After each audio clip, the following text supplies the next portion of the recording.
Some anti-Islam propagates that Holy Prophet Muhammad, peace be upon him, has written Quran by himself.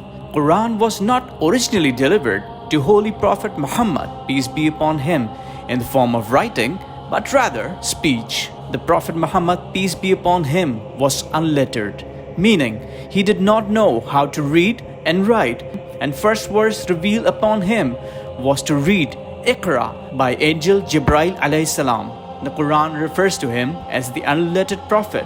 The Quran even mentions that Muhammad, who became a prophet at the age of 40, never read or wrote a book or anything before. Those who follow the messenger, the unlettered prophet, whom they find written in what they have of the Torah and Gospel. So, how could he suddenly compose a book that became the masterpiece of Arabic language? Quran, if read by someone for the first time, will give the impression of a very confident tone rather than the apologetic one devoid of any flaws or human errors.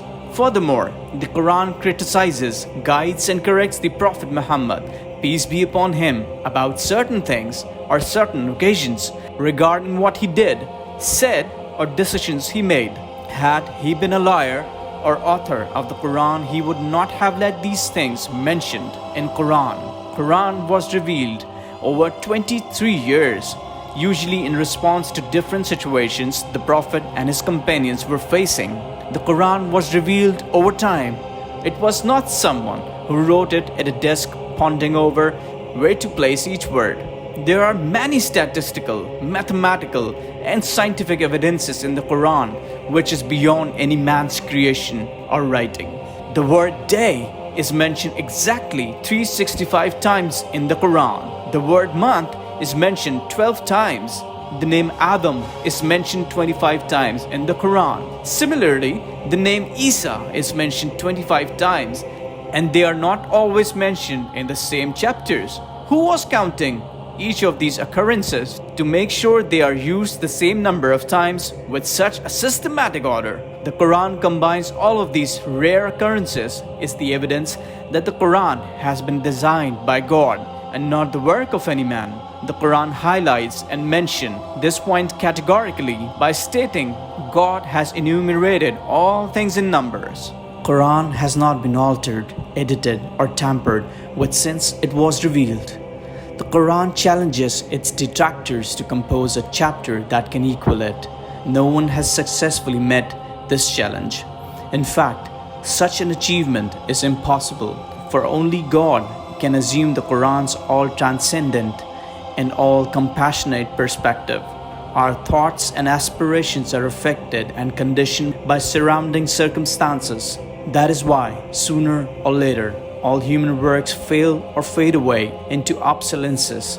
Quran states, if all of humanity and the jinn were to gather together to produce the like of this Quran, they could not produce the like of it, even if they backed each other with help and support.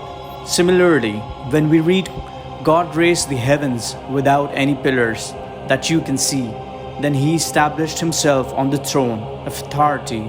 He has subjected the sun and moon to a law. Each runs its course for a term appointed. He regulates all affairs, explaining the signs in detail, that you may believe certainly in the meeting with your Lord.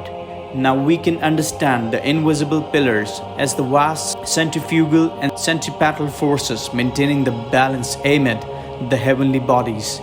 We also understand from this and related verses that the sun and moon are stars with a fixed lifespan, that their force of light has or will fade away, and that they follow an orbit that has been determined with the most minute exactness.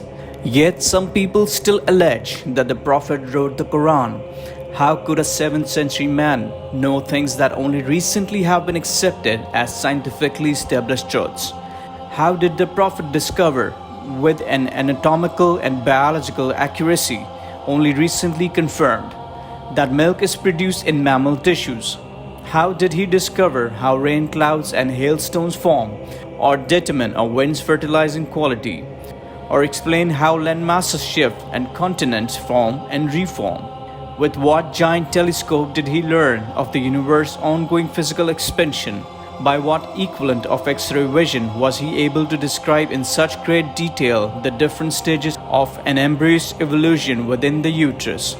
And if you all are in doubt about what I have revealed to my servant, bring a single chapter like it and call your witnesses besides Allah, if you are truthful. What few people know, however, is that the Holy Quran described the Big Bang perfectly 1400 years earlier. Do not the disbelievers see that the heavens and the earth were a closed-up mass? Then we opened them out, and we made from water every living thing. Will they not then believe? The word male and female appears 23 times in Quran. The 23rd chromosome is the primary element that determines an individual gender. Allah informs us some of His secrets about His creation in Quran that He sent 14 centuries ago. Those secrets both prove that the Quran is the word of Allah and paves the way for the development in natural sciences.